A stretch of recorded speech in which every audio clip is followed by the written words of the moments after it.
In this video, I'll show you how to stop Microsoft Edge from opening automatically. So let me show you step by step how to stop it. So the first method, now click on this search. After you click on the search, now click on this option and type in Task Manager.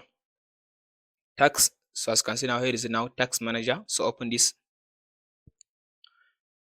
After you open the Task Manager like this, so go to the Startup Apps. So after you go to the Startup Apps, so now scroll to down. Here is it now, msh.exe. So now it's enabled. So now select it.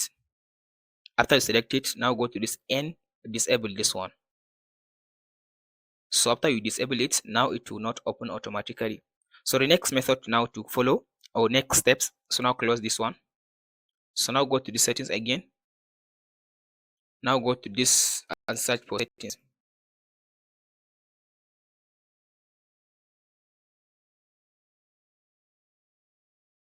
After you open settings, go to apps, go to default apps.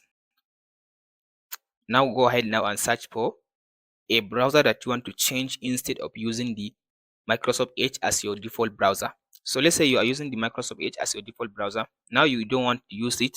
Now you can just go ahead and install any browser like Chrome, Opera.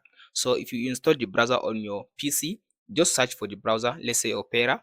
So from there you'll be able to find the browser. So if you click on the browser like this and set the browser as your default browser.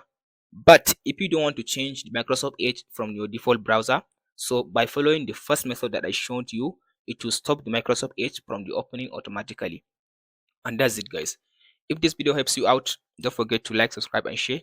Thanks for watching. We'll meet in the next one.